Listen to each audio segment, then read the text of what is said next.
Good evening, all. I'm just looking at my computer setup. I've never done this on my computer. I normally use my phone, make a video, and then upload it if I want. Uh, anyway, my lighting is bad. I don't have lighting in my living room. I've had a really hard day. I tried to do a video twice on my phone, and it doesn't have enough space, so it kept stopping. So, cheers. So I wanted to talk to you all, not just the city of Tempe. Normally, I'm talking to the city of Tempe because I was homeless in the city of Tempe after 2 brain surgeries. I had been working at the Attorney General's office um, in HR and found out that I had a brain tumor and something called an Arnold Chiari malformation. These were 2 things that I was lucky enough to be born with and didn't know, but not for not trying. I kept going to the doctor with symptoms for all of these things. And uh, I was told, here's some Valium, you're under stress. Go see a psychiatrist, maybe. I did have a lot of stress in my life. My husband was dying of AIDS at the time when I was trying to get the brain stuff figured out. Headaches my whole entire life. I mean, just slowly, more and more symptoms were popping up over my life. My husband, since I mentioned him, is, because he's still alive, a hemophiliac and was infected with HIV, AIDS in the 80s when it was called the gay related disease. So I've been around a minute. I'm old as AF, I tell people. I've had 6 children, for those of you who don't know me. And I'm not sure if I said my name is Molly, so I apologize. Anyway, I want to talk to you guys today about a reoccurring event that happens in my life over and over and over again with doctors not listening to me. It's been really frustrating because I've had several things happen in my life that could have killed me. And only because of my forcing the issue did I ever get looked at. So I also had a basketball-sized tumor that grew on my left ovary and had to have surgery for that. A doctor for 2 years not listening to me with all of the symptoms that go along with that. When I finally forced her to look at my private areas, to do an internal check, because I knew it was something, but she just kept saying, it's IBS, it's this, it's that. But she never did an internal check. So how did she know? I don't know how she knew. She didn't. She didn't know because she wasn't listening. And she started telling me that I was bringing in too many symptoms and insurance will only check 3 symptoms each doctor visit. So I let it go for 2 years and then finally got her to look at it. I know I could have gotten a second opinion, but I was a single mother. I worked really hard, and my time with my kids is very valuable and important. So, taking time off to go do things was a very hard thing for me back then. I'm on disability now, so that doesn't matter. But she just wouldn't listen to what was going on. And in that, a basketball-sized tumor grew in my abdomen and almost killed me. But I'm not talking about that. But that's just an example of a doctor for 2 years not listening to symptoms and then saying, well, it's a silent killer and none of these symptoms go together unless it's the silent killer. which cracks me up. I still to this day laugh about it. I'm like, if you had just listened to my symptoms, you wouldn't have had to have been worrying about your patient dying from a silent killer. She wasn't worried. That's the thing. She wasn't worried. If she had been worried, she would have, uh, you know, looked. Anyway, I get lost in thought. I still have a part of a brain tumor in my head. It encapsulated the major vein, and so blood doesn't dump out of my head. Well, it's all had to reroute itself. I have dyslexia in a pretty bad way. I couldn't read until I was 10, not even the simplest of words. I didn't really know how to write my name in any good way either. Maybe my first name, but definitely not my last. Um, and I have this Arnold Chiari malformation, now a decompression surgery.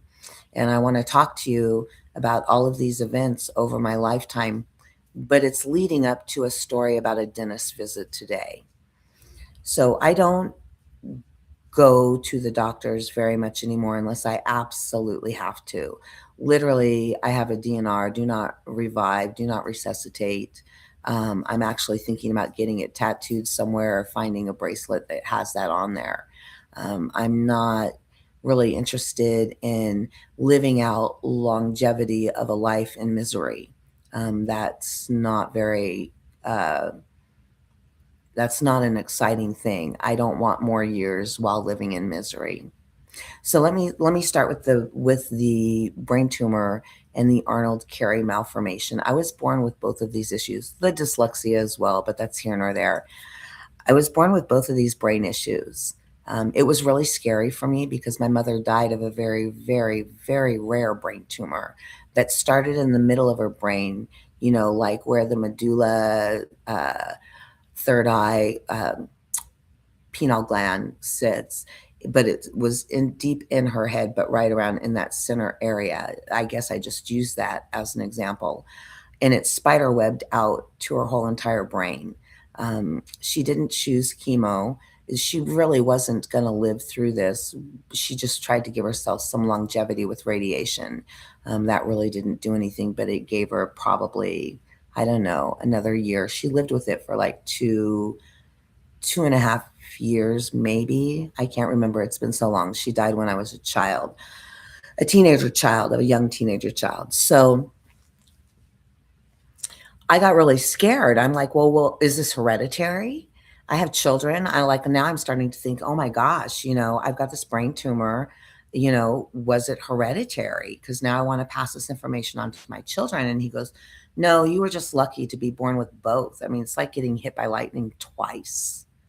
And it was very nerve wracking. But I chose to have surgery for both, so I had the tumor removed, but it had encapsulated the major vein in my head, and they could not remove it all. So part of it is still there, and it still grows. It's a benign tumor, so it's not cancerous, but it's there, and it's impeded the blood flow out of my head in a very serious way. Um, so there's that, and the surgery scar is all along this forehead.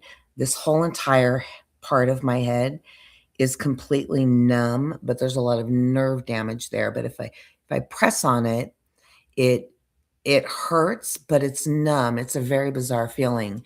And I keep my head shaved because the wind blowing my hair, me having to wash my hair every day or every other day, anything messing with my hair bothers me in every kind of way. It just hurts and hurts and hurts. Um, I think it's uh, nerve damage. Um, anyway, so there's that. And then the Arnold Chiari malformation. Um, here's what that is. So in utero, the shelf that holds your brain up isn't formed correctly, and with some babies not formed very much at all, and they're born not being able to move their arms and legs and maybe not see, just depending on all of what it is.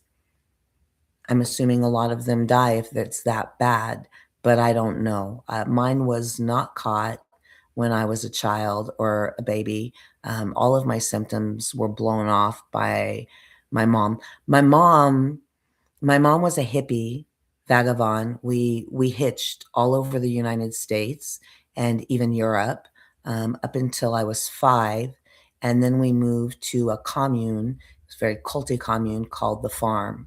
I know most of you that are looking up The Farm love, The Farm, and it is still the same today as it ever was. Their guru's just dead. It came out of Haight-Ashbury, very MK Ultra-y, uh, the Laurel Canyon people. There's a university there. I don't remember what it's called, but the guru, Stephen Gaskin, was a teacher, and he did something called Monday night classes. Um, for those of you who didn't see that, I just air quoted Monday night classes. Um, what he talked about, I don't know. I was a child and we weren't in California, but he took a big group of hippies on a long journey across the United States looking for land. And they had on one of their buses, I believe, Out to Save the World. Uh, this is what they thought that they would do, but they were a cult in a really dangerous and serious way. And a lot of us, children and adults, got very, very hurt and damaged on that farm. With all of my brain issues going on, the commune refused to teach me out of any style but the style that they wanted to, which is very strict. I was kicked out of school actually because I had dyslexia, something they didn't know nor cared to hear about. I wasn't normal enough to sit still. Um, and I also had a brain tumor and an Arnold Carey malformation. They kicked me out of school. I wasn't allowed to go to school. This is when my mom decided to leave. I was in fourth grade. Um, and the name they gave me on the farm, for all of those of you who love the farm, my name was Little Tripper. Now you just go ask any first gener or even second or third gener now, and they'll tell you what that means. It means insane. Little Tripper to the farm means insane. Crazy. I was crazy. I was 4, 5, 6, 7, 8, 9. While I was on that commune, a girl hung herself in front of me. And so the catalyst for me moving from the farm to Tempe, Arizona with my mom, while my mom moved here, I followed, obviously. The catalyst was that they had kicked me out of school. They were not allowing me to learn at all. I was hanging with the adults. We were raised to call our parents by their names. So I was raised by my mom, who I call Leanna, but I don't when I'm talking to people that don't know the situation. So my mother's name was Leanna. Um, and I called all the adults. I call them all one parent. The whole entire commune raised all the children. I call it Pharaoh. We raised ourselves, but any one of them could hit us. Any one of them could give us a punch down. Any one of them could do any one of those things to us and did. I had a whole group of them get me high, and I was 6 on the way back from their community store. So that's just a little breakdown of the commune. But then we moved here, and my mom and so the catalyst was the girl hanging herself in front of me. Just to give her props, she's still alive. I held her and held her and held her and held her and held her and held her and held her and screamed and screamed and screamed and screamed, Mary, I screamed. And nobody came because the nearest house was a half a mile away, down a hill on a dirt path in the middle of Summertown, Tennessee. They had bought land in Summertown, Tennessee. Stephen Gaskin had taken them on this journey, and they finally found some land in Summertown, Tennessee. So it was 1,500 acres, or it is now, I'm not quite sure. I think it was 1,500 acres. By the time I left, there were about 1,500 people on the commune, half of them children and the rest of them adults.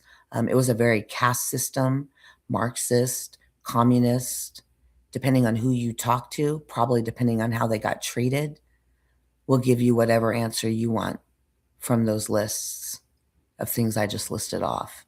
Um, So single women that had children were the babysitters. Single men did the grunt work. Educated people did the smart work. My mom was a very smart woman. She was also a single mother, but she did not babysit. But kids loved her. She beat the shit out of me. Beat of the living shit out of me. But everybody loves her. But I'm not allowed to talk about that because she's dead. So let's drop that right farm because who would want to think about bad things? Anyway, so we left the farm and we came here to Tempe, Arizona.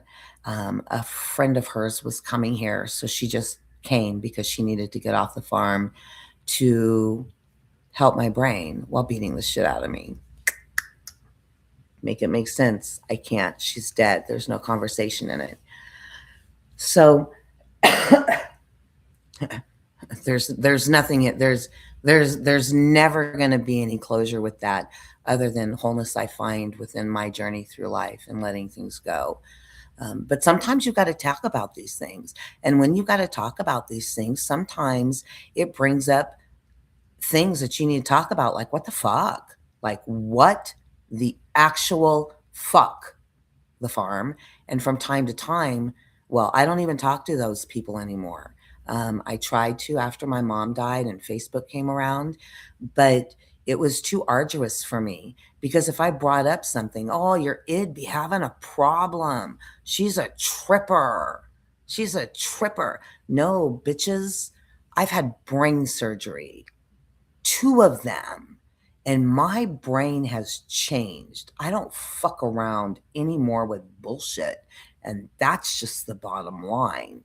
Bullshit happened to me today with a doctor. Bullshit happened to me with my brain tumor. Bullshit happened with a doctor regarding my Arnold Carey malformation. Bullshit happened to me regarding the tumor that grew on my ovary to a basketball size. Those are just a few events. I went in and out of the ER having gallbladder attacks. And you know what they gave me? Benadryl, telling me it was pain medication, knocked my bitch ass for 10 hours out, and then sent me home every single time. Now I just pass out, but I'm not really out. I will pass out on the street. This happened to me several times while I was homeless, but I can hear everything that's going on, but I can't move anything. But I can hear you. So I got the lucky perspective of being absolutely able not to move, not to talk, not to open my eyes, not to even be able to move my finger for hours and hours and hours, sitting in ER rooms here in Tempe, actually one ER room here in Tempe with doctors and nurses talking around me, trying to figure out if I'm doing some street drugs, something I have never done in my life, by the way, ever. And up until my brain tumor, never smoked pot ever. I think I take that back. 2 or 3 times while I was a teenager, and people were like, "You need to stop smoking pot. It makes you trippy." Yeah, that's some sativa ass crunchy shit from way back when. You know, who knows what that had in it? PCP was being introduced into pot way back then, like fentanyl and everything today. So I really tried to stay away from drugs because all my friends were doing drugs back then. And I would find them passed out, having seizures, doing crazy, nutty things, getting themselves into trouble. That was not me. The last thing I want to do is be getting myself into trouble with other stuff. I can do that all on my own with my own brain, just misunderstanding what you said because of my dyslexia, like in a real way. Like I don't need to introduce any kind of drugs into my system at all to fuck my life up with people. Anyway, so they scalped my head. They fixed my Arnold Carey malformation with a piece of membrane. They removed my brain tumor, but left a piece in because it's encapsulated the major vein in my head. What else? Sorry, I'm just so flustered today. It's been so hard. I've been crying most of the afternoon, honestly, because I had to go to the dentist today. So here's what happened on the streets. I realized that the heart of man is ugly as fuck, and I don't like to fuck with people anymore. Since I got housed in 2020, by the way, through the pandemic, also very homeless here in Tempe. Hence me always talking to the city of Tempe and about their heart and our government. Anyway, it's my job now. It's my task in life. I'm a double-edged sword. You get all the love, but you're also going to get a lot of harshness, but it's also in love. But you may hear what the fuck in it. So I ended up homeless. I'm there. I'm 5 years there. 2020, they housed me. I was number 400 on the housing list, and they housed me because I wouldn't shut up online. I had a really good following. People were calling the city of Tempe saying, "What the fuck?" during the pandemic. "What are you doing with the homeless? Why aren't you feeding them? Why aren't they having showers somewhere? How come you don't have a cooling center set up?" I was writing so much. People were bringing me meals, breaking the stay in place rules, like in a real way. People were following me. If I found people on the streets that needed a meal and I didn't have any disability money at the time, I would put out, I normally don't do this, and I only did it once or twice. And people would not money, Uber, a lunch to somebody who hadn't eaten in 2 weeks, Tempe, 2 weeks in a real way. They confined all of the homeless down into Moore Park. There was a stabbing down there. The police were down there. They did not feed them. They did not shelter them. And they wouldn't let anybody shelter in place under ramadas that were completely closed to everybody else, even though the governor said, let the homeless do what they need to do to shelter in place. And City of Tempe would DNR us from the parks all the time. I also have that online as well on my other channel called Raising underscore myself. Yeah. So there's that. Just a long list of what the fuck. So many times I've almost died. So many times I've almost died. Now I live in chronic pain. Now I live in chronic pain, where they shave the vertebrae down in the back of my head, right at the nape of my neck, where they did the Arnold Carey malformation decompression surgery. They shaved vertebrae down. Why, I'm not sure. My assumption is so it doesn't pop the membrane that's holding up my brain. That's my assumption. Like if I got some kind of whiplash, it would see, I can't even move my head that back. So it might pop that. That was my assumption. They didn't even tell me they were going to do that. But my neck is in 24-hour muscle spasms because of that. Anytime I have to do anything, I've gotten to the point where I can move my neck this way, and that's as far as I can move it that way for the most part. Most of the time I'm moving my body to move my head, but I'm trying not to do that because, this setup right here is wonky. But I can't move it back at all. That's as far as I can move it. And this is as far as I can move it down. So that's the movement in my neck, and that is all from the shaving down of the vertebrae on the back of at the end of my skull right there. It feels like I have somebody taking a rod, an iron cross rod, and ramming it into my head with a sledgehammer with the cross points right here, and it's just literally being slammed every day in my head, in my shoulders, down my spine. That's literally what my life is like 24 hours a day. Before I became homeless, I cold turkeyed myself off of all of my meds.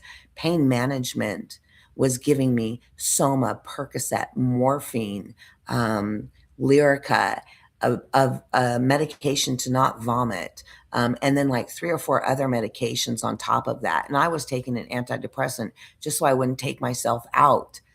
Every time you're on any type of milligram of morphine, at some point, if it's long term, you're going to be taking more and more and more. I was taking 90 milligrams of morphine a day. I was taking hundreds and hundreds of milligrams of muscle relaxers a day. I was on over 200 milligrams of opiates a day. And then they changed the rules and they brought me down to 200, which was fine because I really wasn't that far above 200. I'm just saying, just on opiates alone, I was on over 200 milligrams of opiates alone. I tried Dilaudid, it didn't work. They wanted to put me on fentanyl. I wasn't about it.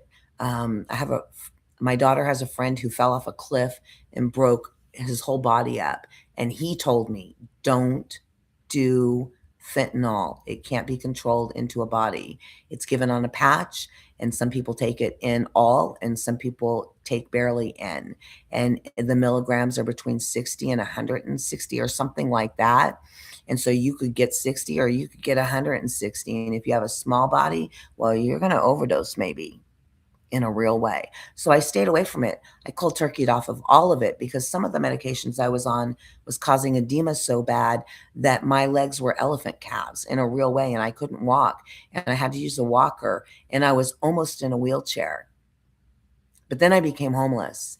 I didn't wean. I cold turkeyed myself off of all of those opiates, and I started smoking medical marijuana and got my medical marijuana card here in Arizona. It was around the same time. I don't have a medical marijuana card anymore because they're too expensive versus the medication, which is also expensive. So between my disability and that card, I'd rather just have my medicine. So I don't go get a medical marijuana card anymore. It's just not worth it for me. I'll pay the tax. It's whatever. I've been going to the same place for a really long time. They try to give me the best deals as possible. They know I'm very disabled. So I don't go to any other dispensary if I can help it. Um, I know this is a really long story to get to the point. The point is that I don't go to doctors really anymore because of all of the stuff that I just mentioned. It's too hard for me to find peace in my life not being listened to by doctors. It's just too hard to find peace in my life. I'd rather die slowly and be in peace than continue to go to all these doctors. Just so many doctors you've got to go to when you have a brain tumor, when you are in severe pain all the time, when you have an Arnold Chiari malformation.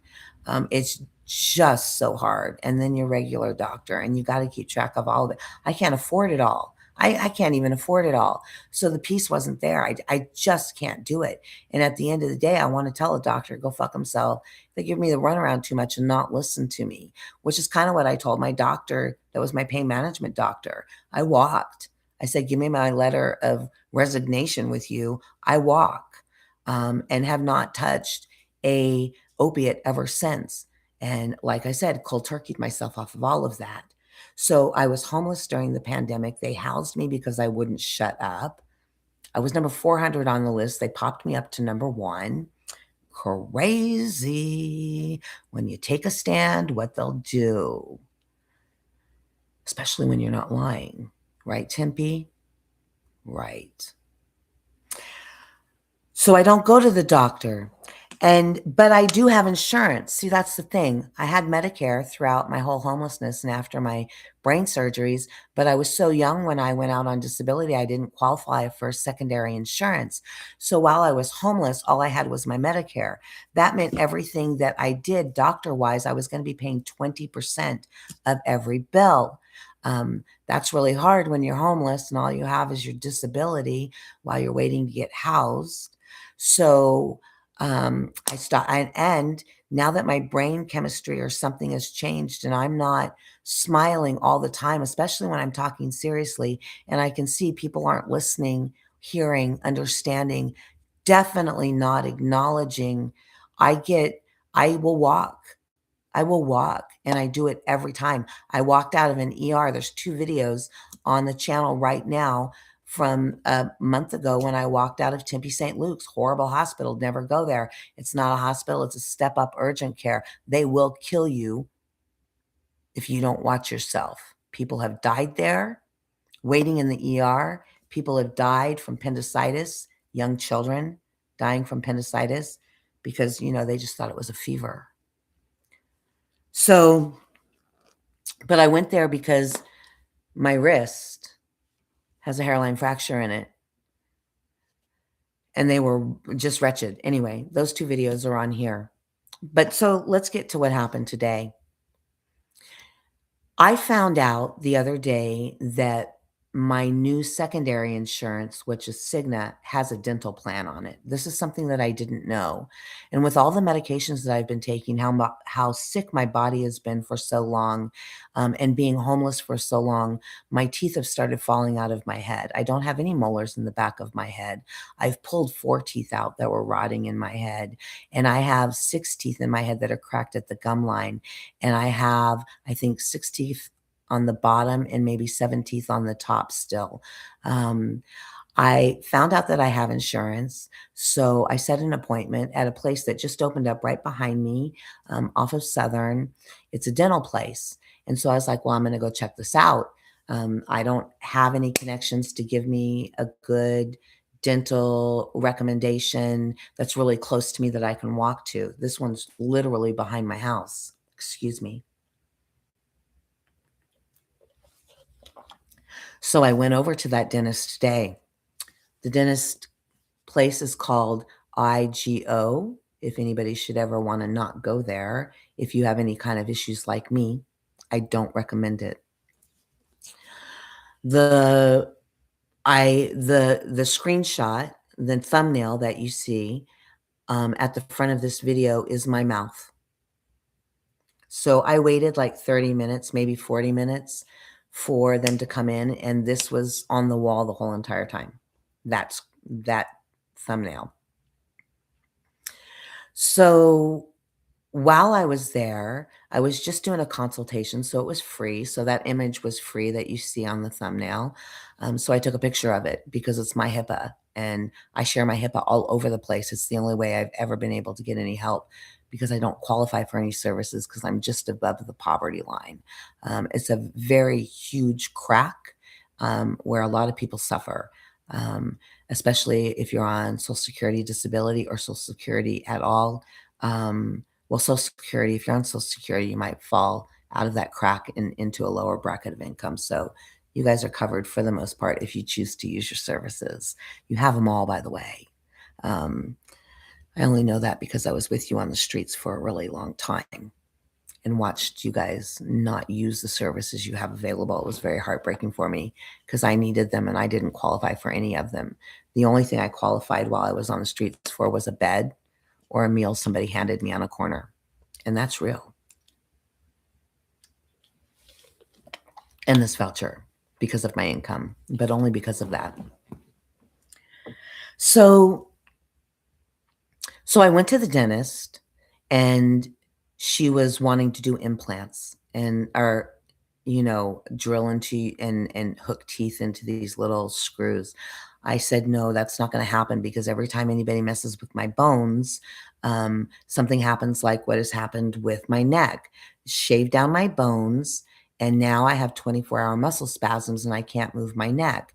And I said, if you do that, I'm afraid that I then won't be able to move my mouth and talk very well. I definitely wouldn't be able to chew. That's the way my bones heal. Something else that happens when I'm healing from scars is that they keystone. I don't know if that's the correct word, but when they removed that basketball-sized tumor, I now have an a scar that's that big down my abdomen from my breastplate to my pelvic bone. So, and that causes pain. This keystone that causes pain, the one in the back of my head, also scar tissue building up over time. So I'm in just tremendous pain all the time. And I'm like, I'm not going to do these screw in teeth. I'm not going to, I can't have you messing with my jawbone like that because we don't know what will happen. And at this point, I would have rather have just died slowly of a brain tumor and an Arnold Carey than to die in tremendous pain like I am now and not ever have it go away. Even when I'm incredibly high, my pain doesn't go away, but it helps me tolerate it and not really give a shit. And I just want peace. So that's all I really care about. So I'm talking to her and she's like, "Well, this is the best plan for you." And I'm like, "Well, I was hoping I could just get a full set of dentures." And she's like, "I don't think that that's a good idea for you. I think that, at the very least we could take out all your top teeth and give you a full set of a denture plate for your top teeth and give you a partial dental for dentures for the back. And I said, I'd really rather have full set of dentures because I don't want to have reoccurring dental bills over my lifetime with front teeth that may start rotting out again because of my health. I said, I can't afford that. It's another reason why I don't go to all of the doctors that I have because I can't afford it. I literally don't qualify for food stamps. I can't afford to pay myself. I mean, pay for my food. Excuse me. So, I'm very sparse and sparing with that. And I have to buy my medication and I have to pay my rent. So, um, yeah, and I have a service dog that I have to take care of.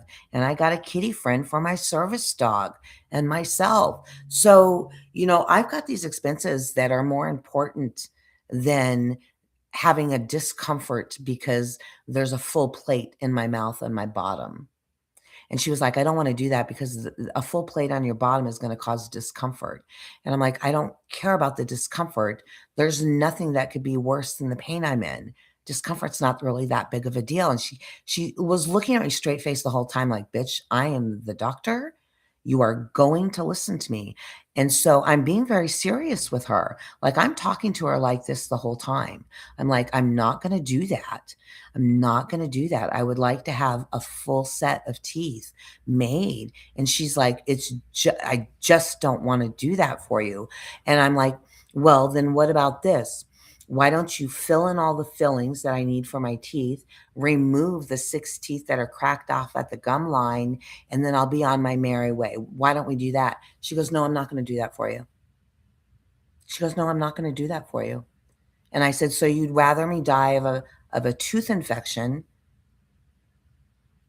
instead of fixing my teeth or giving me a full set of dentures because I'm afraid of this bone shaping?" Because what she said is, "I'm gonna shape the bone to give you a full denture down here." And I said, "Shave?" Because I misunderstood. Again, very dyslexic. I misunderstood her. I said, you're gonna shave my bone?" Like, and I was talking to her like this, like, 'cause I wasn't understanding. And she said, "Yeah, we're gonna shave the bone." And I said, "Shape or shave?" I asked her again and again because I was so confused. Again, my brain doesn't process well anymore. Um, so she goes, "Yeah, we're gonna shave the bone." And I said, "You can't do that." I said, "We already went over why I don't want you to drill to put screws in my mouth to put teeth in my head because of what happened with my neck. I'm unwilling to take that risk." And she goes, "Well, then I'm not willing to fix your teeth at all." That dentist is IGO off of Southern and Rural. I was like, and then I said, "I don't understand what's going on here." She goes, "I feel like you're treating me really." I'm using a different word because I can't remember the word right now, but she goes, "I feel like you're being very judgmental with me." I said, "Ma'am, I don't know you at all. I can't be judgmental with you at all." I said, "Treat me like an autistic person. My face is not going to move like a normal person's face. I'm being very serious right now. My brain doesn't process information when it's coming from people very well anymore. I've had these 2 brain surgeries. I've tried to explain this over and over and over again to you. You're the one not listening to me. Every time I say I can't do this, you get more irritated with me." Um, I really got frustrated, but I wasn't being frustrated with her, like, in a rude way. I was like, "Now I just don't understand what's going on at all." Like, now I don't understand. I can't remember what the word was right now. I feel like she felt like I was judging her. I said, "No, I'm answering every question that you asked. People treat me like a bald, white bitch tweaker that's homeless. I still have all my homeless clothes. I'm bald because of my brain issues, and I'm a white bitch sometimes, because sometimes I have to be, and I'm fine with that.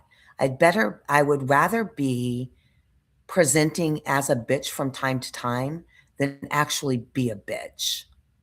This lady was very upset because I was not gonna allow her to do something, and take a chance to harm myself even further, trying to fix something that's going to kill me quicker than what I have going on. I tried to explain to her that it's really, really important for people to understand that when you're in chronic pain, your face is not doing normal things. When you have a brain tumor growing in your head and the blood's not outputting properly, you're not processing normally. When you have an Arnold Carey malformation that's constantly trying to fuck itself up out of a decompression surgery because the brain is heavy, the head is about 8-10 pounds, it'll pull you over a quick cliff quicker than your feet will, right?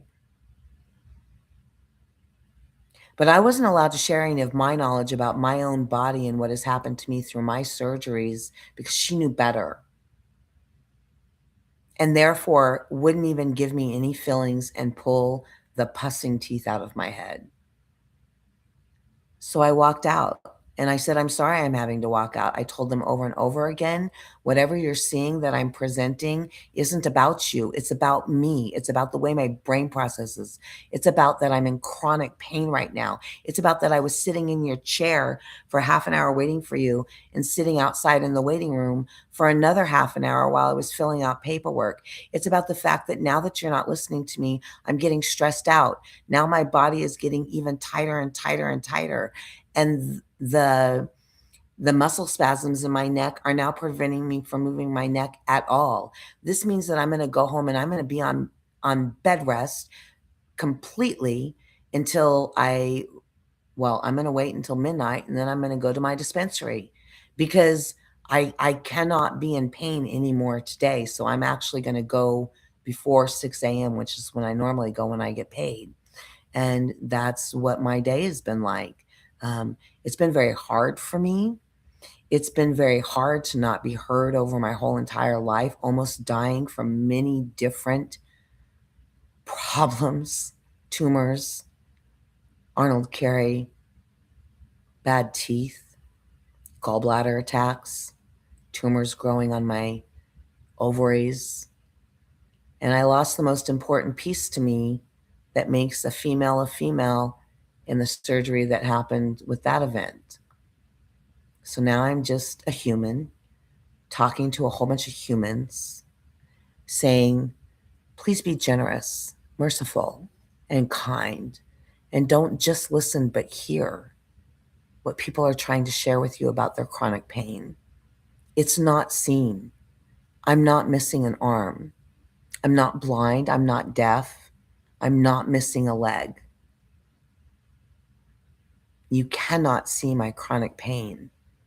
Do not judge me through it. In that, my only question to everybody is, and was through all of my homelessness and to my culty commune, the farm, am I my brother's keeper? This is a question we should all ask ourselves. I think we are. And I think that the reason our world is in such a state is because most people don't think that we are our brother's keeper.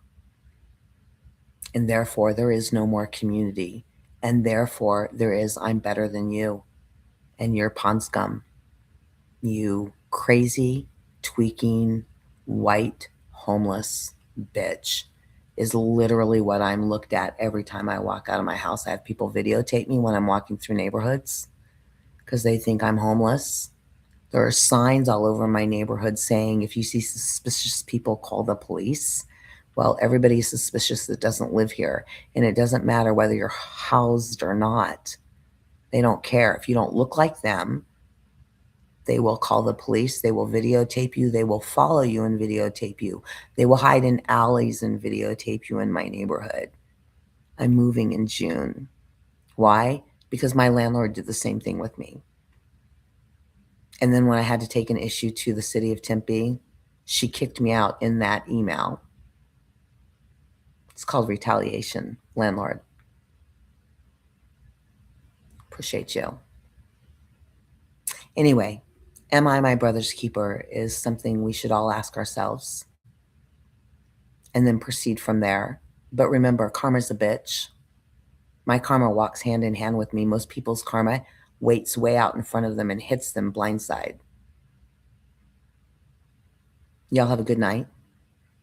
Thank you for listening. I appreciate you.